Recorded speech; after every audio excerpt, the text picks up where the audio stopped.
exercise or treatment program.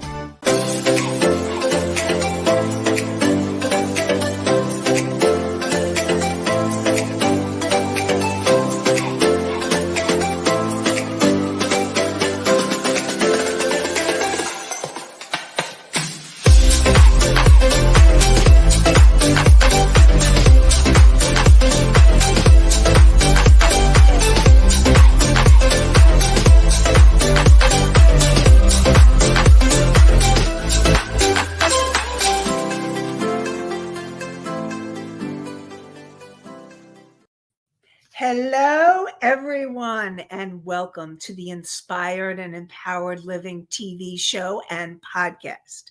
We are live Tuesday mornings at 11 a.m. Eastern on talk4tv.com, w4wn.com, and my YouTube channel.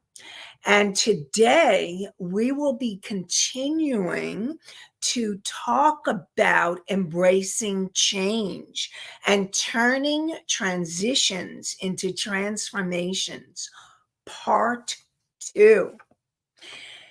Join us, and as I said, we're continuing where we left off last week. So join us today as we dive in, turning transitions into transformations. Whether you're facing personal or professional shifts, this episode will equip you with the mindset and the tools to embrace change as a pathway to growth. Discover how to navigate uncertainty with confidence, overcome fears of the unknown, and turn life's transitions into opportunities for alignment and empowerment. Don't miss this empowering conversation that will inspire you to step boldly into the next chapter of your journey with clarity and grace. Tune in and start mastering the art of change today. Together, let's create a life you love. Hi, I'm your host, Nanci Deutsch, licensed clinical social worker, certified hypnotherapist, and intuitive breakthrough expert. And I combine my counseling, coaching, and intuitive ability to inspire and empower you to transform your life. This show is not a replacement for therapy or counseling. It is for educational purposes only. And I see we have Allie in the house. Good morning, Allie. And I wish you all a good morning from New York. You can tell by my accent. Okay. Now, anyway, so what I want to do today, and of course, all of you, you know I love answering your questions. So if you have any questions, please feel free to ask them. What I want to do today is talk about why do people have so much resistance? Why do you have so much resistance to change? And what are the issues that change can bring up for you? So we're going to be starting to talk about that. Okay.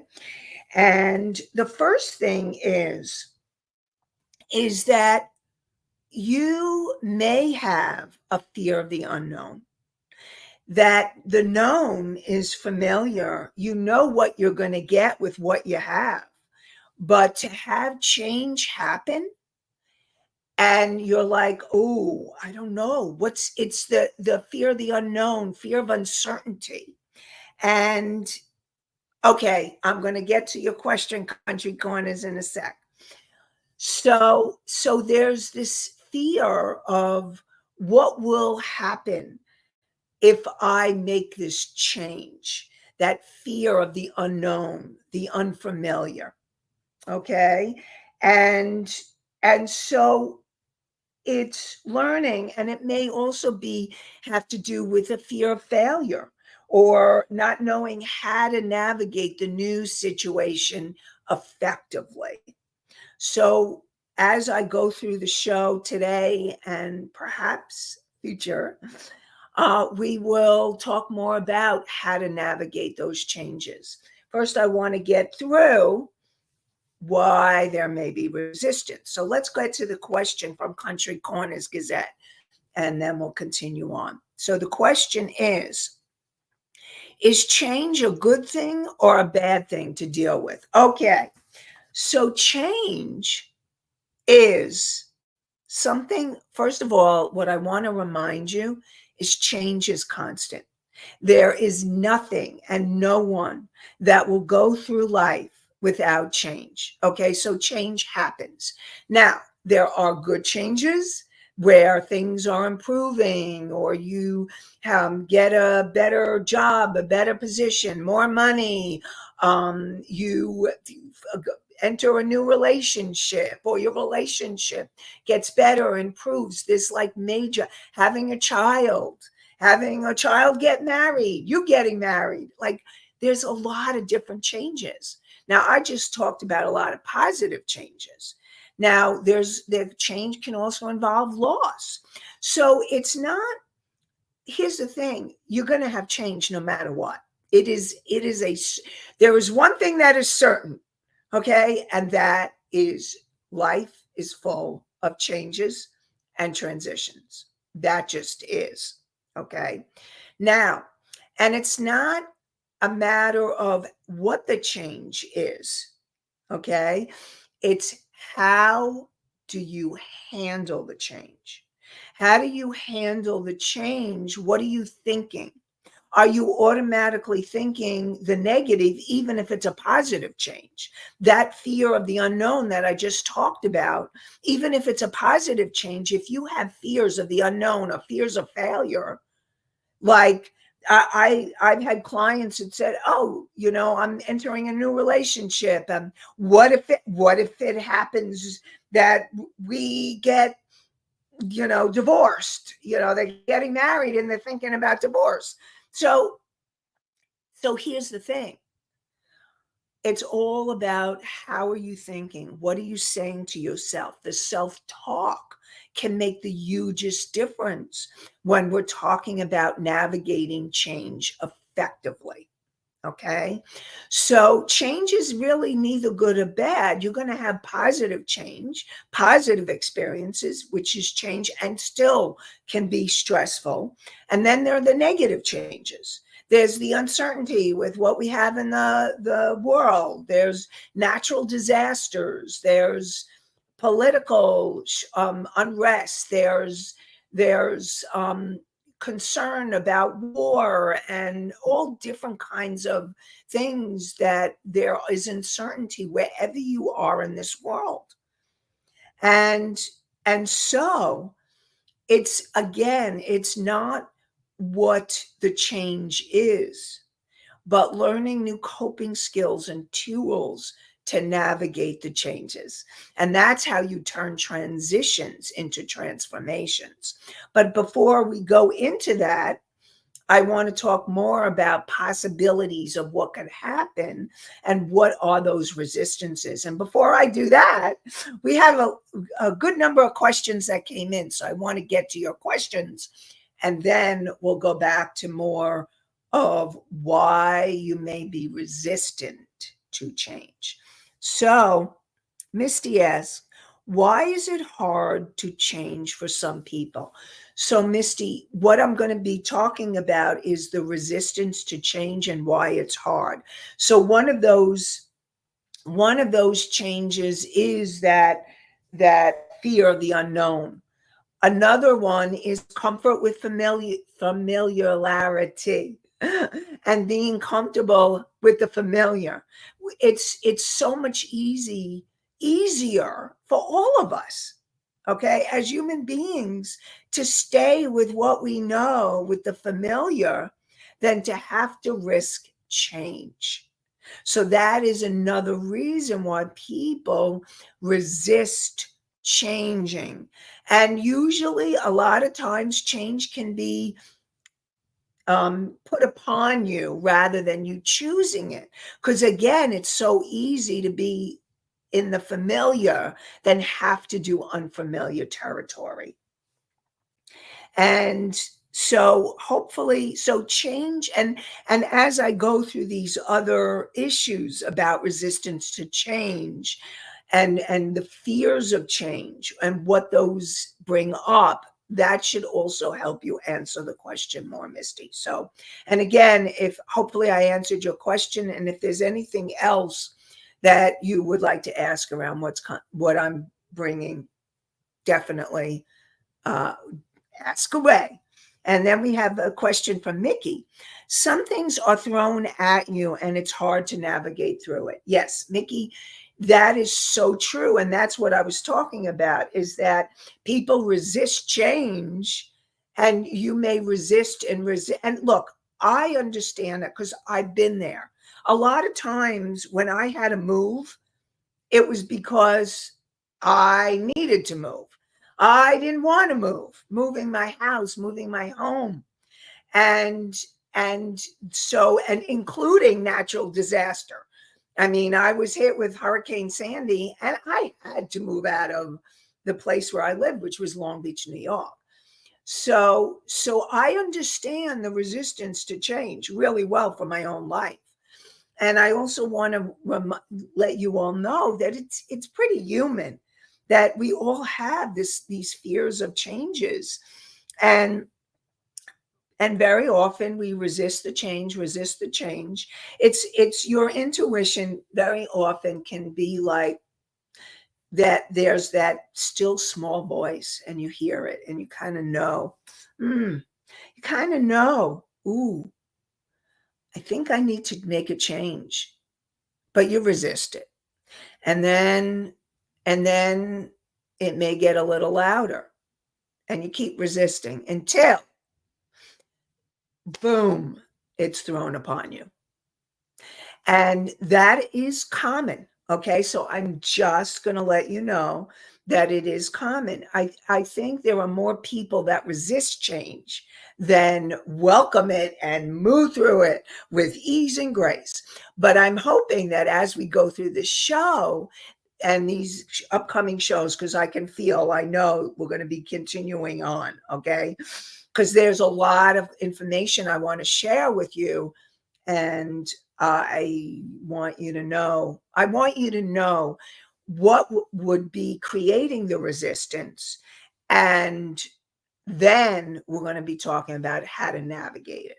Okay, so that's what we're talking about today, is what would create that fear of change, the resisting change, so that it ends up being thrown upon us. And here's the thing, sometimes you may be someone who welcomes change, and changes can still be thrown upon you. It's part of life that there's sometimes certainty and then there's sometimes uncertainty. And that is life. And this is about learning how to cope with those changes, whether they're thrown upon you, and or whether you are moving through it, and it's learning how to navigate it more easily, more effectively, more gracefully. So we're going to be talking about all of that. Okay. So hopefully, Mickey, I answered your question, and we'll continue. If you have any others, let me know. So, and then we have Anastasia. Anastasia asks, Anastasia says, I guess it is how you choose to handle change. You got it, Anastasia. So it's how do you choose to handle it? What are you saying to yourself? What are your coping skills? Because here's the thing. The bottom line is it's learning new and healthier coping skills. And those coping skills can make all the difference in how you navigate the changes. So, yes, Anastasia, you got it. And Charles says, what if you don't have good coping skills? So, Charles, thank you for asking that. And that's also what I want to cover during these shows, that we're going to talk more about coping skills that you can use as you navigate the changes, so that as we work and talk about the changes and the transitions, I'll also be talking about learning new coping skills and what those look like. Now, one of the big coping skills that I talk about, okay, and it's something you don't have to buy, you have it. And it is, okay, I got that. So it's your breath. And I'm always talking about your breath. And it's learning how to breathe more deeply. Because what happens is when you have stress and you have uncertainty and you are in the middle of changes and transitions, you go, and you don't even realize you're holding your breath. You don't even realize that you're shutting your breath down. So the first thing that you can do is take a deep breath. Belly breath. Remember how I'm always talking about the belly breath, putting your hands on your belly and breathing so that your breath, when you breathe in, your belly goes out. And when you breathe out, your belly goes in. And that is belly breath. Again, when you breathe in, your belly goes out. And when you breathe out, your belly goes in. It's the opposite of what you think would happen. And the reason why I suggest putting your hands on your belly is you can watch it happen. And whether you're sitting up or, because I first learned belly breath with a book on my belly, laying down, because that is good practice. And I was working on my voice, and that was what my voice coach was teaching me. So I really want to support you. Major coping skill. We're going to get to others as we go on. So I know the Country Corners Gazette, someone had a question. How would I define coping skills? What are they? So coping skills are things or ways that you deal with stress, how you cope with change, how you cope with transitions. And most of us did not learn healthy coping skills. Most of us learned destructive coping skills. Usually and very often, they could be addictive coping skills, like using food, using drugs or alcohol, using gambling, using some kind of addictive substance. That's an unhealthy coping skill. And healthy coping skills are learning how to breathe, learning how to reframe positive self-talk.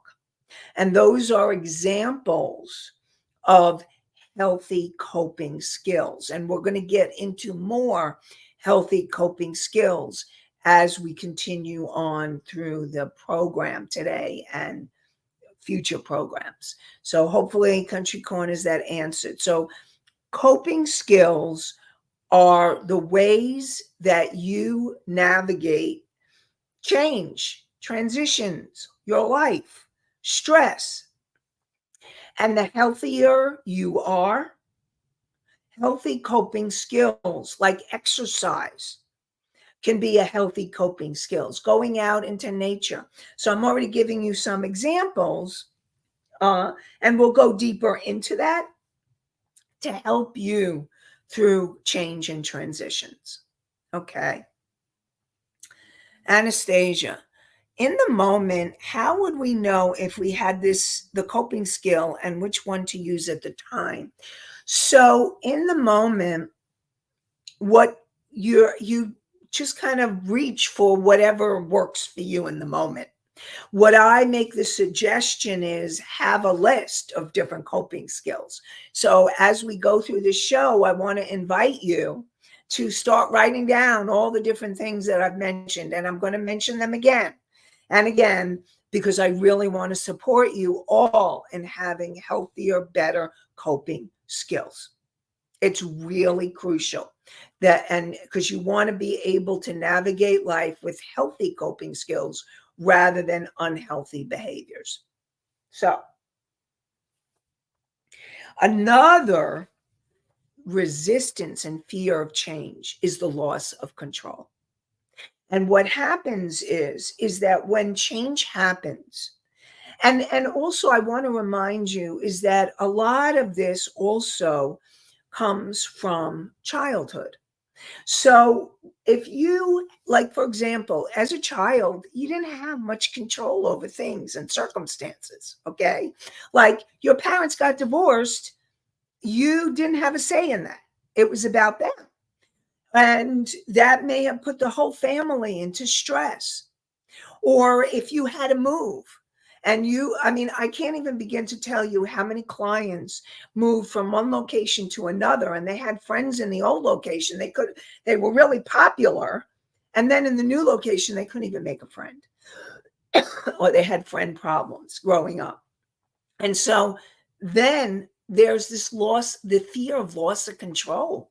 Like, what's going to happen if you end up doing the changes? So as an adult, and this is also why people fear change, because very often when you were a child, there were changes that happened that were out of your control. In fact, changes still happen that are out of our control. I mean, world events or national events or events that are happening in our lives can be out of control. So what do you do?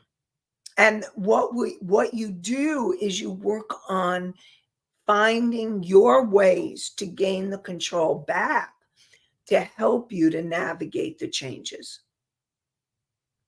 So what do I mean by that? So let's say that a change is imposed upon you. And like, for example, let's say you lost your job and was freaking out about money, and that was a change that you didn't expect. It was out of your control. What do? Well, you find other possibilities to take your power back, to gain back control. What do? You find, perhaps you work on getting a resume together, or you look for something different or something new, and you work on finding perhaps new ways of making money. Maybe you'll take jobs that you wouldn't have thought of in the past, but you need to make a living, so you take other jobs that you wouldn't have, and maybe you even like them. You never know what change can bring. So I'll give you an example of what happened for me. I think I talked about this, that because of budget cuts, I lost my jobs as a social worker. And I lost my full-time job as a social worker. And I was like, you know what? The way that I took back my power was like, I'm not getting a full-time social work position again. That was me. What I decided, I'd rather have two part-time jobs to make a full-time job. And that's what I did. And I got a job. I got a job as a social worker doing what I knew. And then I got a job as a marketer, totally different, making calls, sales calls for an architect. And it was totally different than what I could have even imagined. But I also was like, okay, I need to be open to possibilities of what's next. And I allowed myself to open to the changes and the possibilities. So I really want to support you and know that change doesn't always mean negative. When you find the ways to take your power back and take back the control so that you feel more empowered and find a way to navigate the change so that you're taking your power back. So hopefully that was helpful. Okay, Anastasia, did we get to that question? Let's see. in the moment, oh, we did. In the moment, how would we know to, if we had the coping skills and which one to use at the time? So, like I said before, it's being able to use whatever tools come up for you at the time that will work for you in the moment. And you can try different ones because one may work one time and not another time. So it's having a variety, okay? You don't want just one coping skill. You want a variety of coping skills that will support you as you navigate change and transition. So another fear that people have is losing confidence. So if you are in a certain position or a certain role, and it could be a personal role or a professional role, a personal role like motherhood, and how many people, moms, go through major identity crisis when their children get old enough and they're leaving the nest. Empty nest syndrome is real, okay? Because the loss of identity is, you've been a mom and all of a sudden you're not it's not that you ever give up being a mom, because you're always a mom, but the kids don't need you like they used to. And if they're going off to college, or they're going, or they're moving to their own apartments or out of state or whatever, then you may have an identity crisis. Let's say you have a certain role. Like, for example, when I lost my job as a social worker, and when I was on unemployment, it was like, I had to go through a whole process of grief and knew, even though I got a similar job in another company, another organization, I had to learn their rules, their structure. So you may be competent in what you learn and what you know, whether it's personal or professional, and then change happens. Like you lose a job, or you get a divorce. You're used to being a wife or a husband, and then all of a sudden you're not, and now you're a single parent, or you're if you don't have kids, you're figuring out what is it like to be a single person rather than being in a couple. And that is a real identity shift. Okay, so these are real. They're not in your mind, they're not imagination. It really happens. Okay, so what I want to support all of you in remembering is to be gentler with yourself. Beating yourself up because why shouldn't I get this, or why am I not handling this better, or what's wrong with me? I really want to support all of you, whatever changes, whatever transitions that you are going through, that it's really important to give yourself some slack, to be kinder to yourself and gentler with yourself, because navigating change and transition is not something we learned, most of us. Okay? Most of us, majority of the population, have not learned how to do it with ease and grace. And what I'm hoping is from these shows, and remember, this was a suggestion from one of you listeners. So, and I love the suggestion because I think it's so important. This is huge, especially in these times of uncertainty. This is a huge and important topic. So thank you. Thank you for suggesting, and I love supporting all of you. So, and Charles asks, what all can it affect when you have the confident loss? Okay, so Charles, what all can it, Charles, can you ask the question in a different way? Because I'm not clear on what exactly the question That is. question came in when you were talking about loss of confidence. Loss of confidence. Okay. Thank you. What can it affect when you have the confident loss? Okay. So when you feel that you have lost confidence and competence, what happens is it brings up a lot of fears.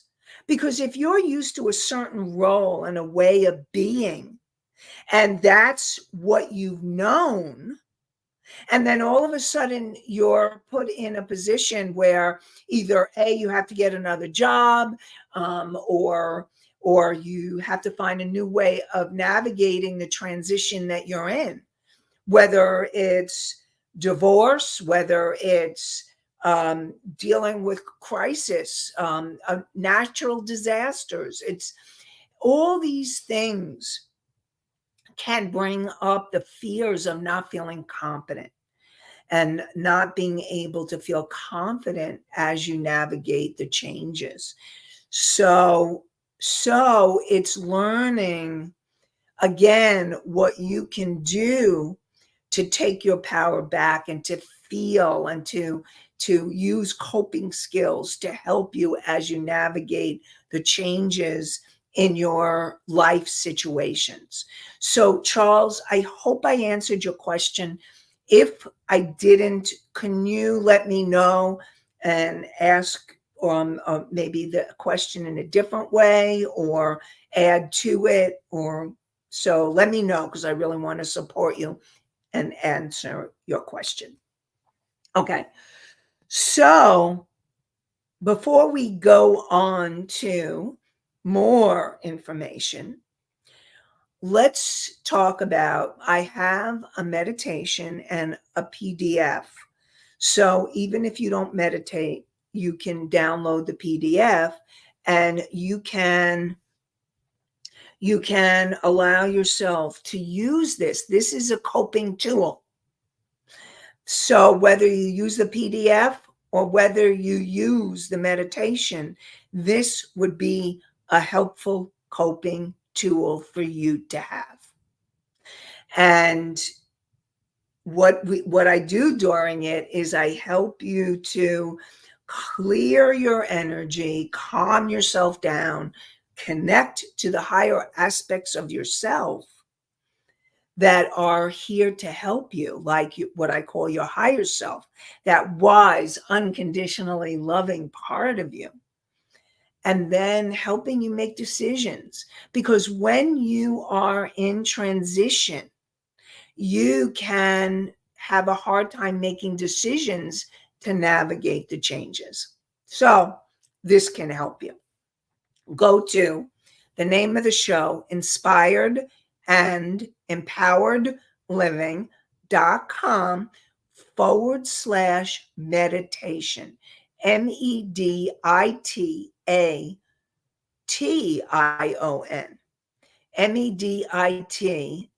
MEDITATION. And it's inspired and empowered living.com/meditation. So you can download Rebel, put the links in the chat. So you can download the meditation to support you in navigating your life changes. Because that's what I want to help you to do, is help you to heal and grow and navigate your changes. Life's changes. So Charles says, I believe you got it, but can it affect things in your body? Okay. So what happens is when you're in fear, when you're in stress, whether you're the change in confidence or the changes that life brings, the transitions, can it affect your body? You bet. And I mean, they have shown studies where the mind and the body, you cannot separate them out. There's more stressed you are. I mean, you can even notice it in your own life. When you're more stressed, you're more likely to get a cold. You're more likely to get sick. And what happens is stress If you don't learn new coping skills, if you don't learn new techniques to move the energy of stress and emotions through your body in healthy ways, it will affect your body. And it definitely, like, for example, anger, the emotion of anger, when you're feeling stressed and you're going through transitions, you may have a lot of anger coming up. And when you have the anger coming up, it's learning how to deal with that emotion, move it through your body, like using exercise or breathing, so that you're releasing the energy so that it doesn't affect your body. So that's why it's really important to learn new coping skills to be able to navigate change and transition more effectively, so it's not stressing your body out. So hopefully that helped answer your question. So another reason why people fear change is the attachment to the past. And if you have an attachment to something that you have to let go of, it's going to be really hard to let it go.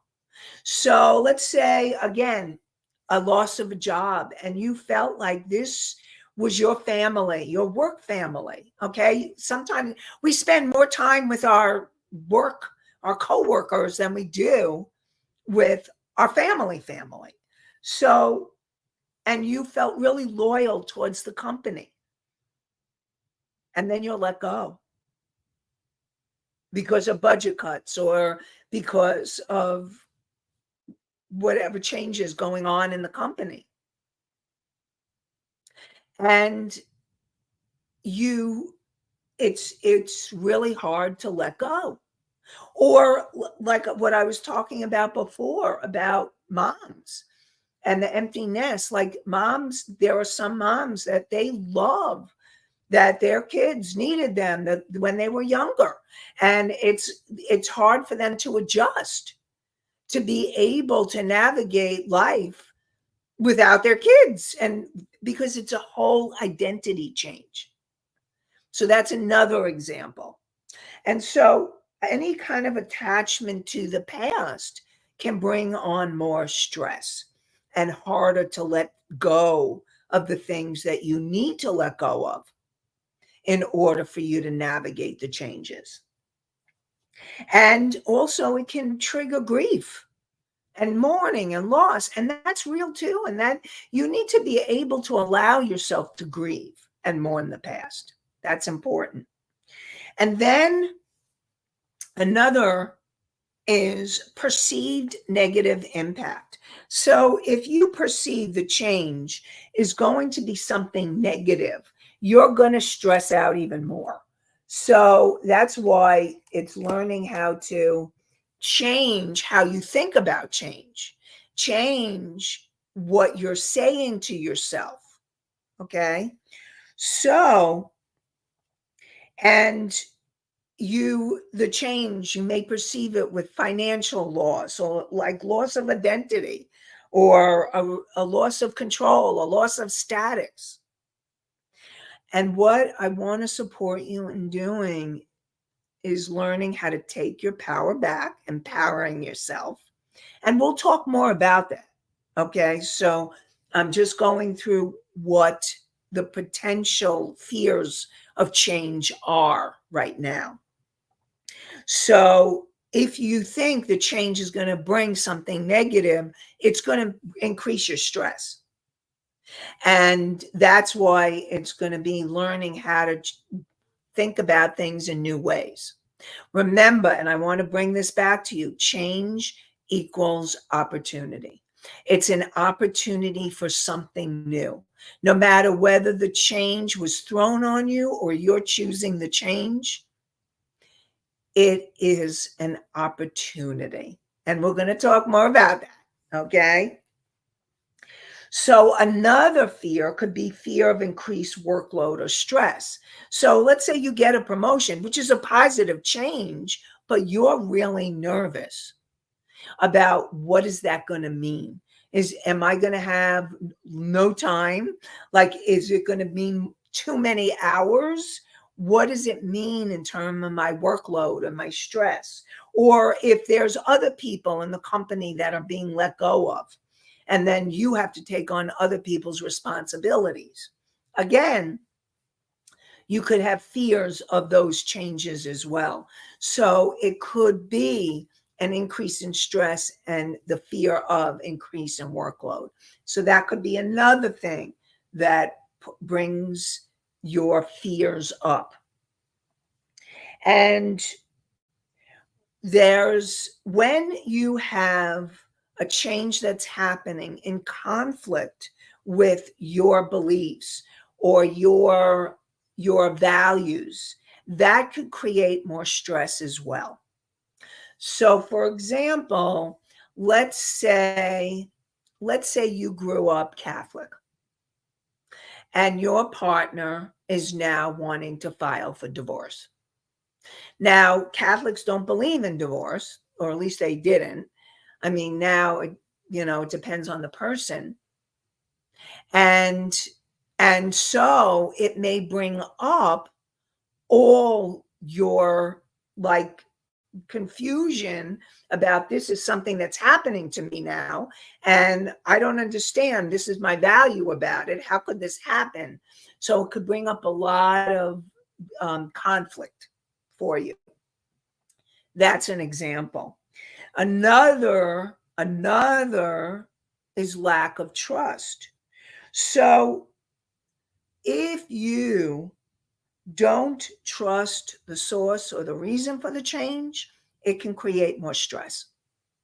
And learning how, again, this is about taking your power back. And then there's fear of failure. You resist change because of the fear of the failure. And on the opposite coin, there are people, you may be fearing success, because success, and we talked about that before, may mean more work, more things you have to do, more responsibility. So you can have fear of failure or you can have fear of success. So that's possible too.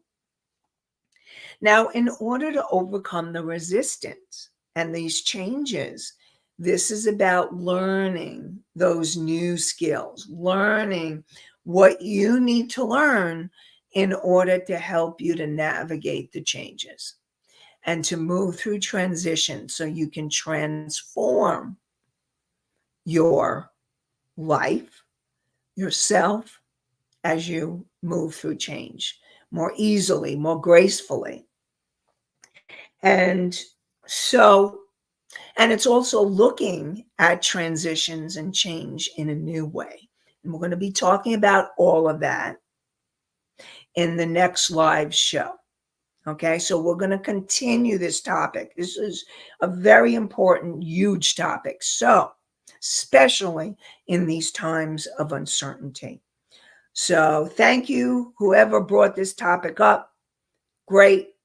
And to be continued. Now, just letting you know, with the next live show, we will be in 2 weeks. Okay, 2 weeks. Next week, there'll be a replay. It'll be a great one, so don't miss it. And in 2 weeks, we'll continue this topic.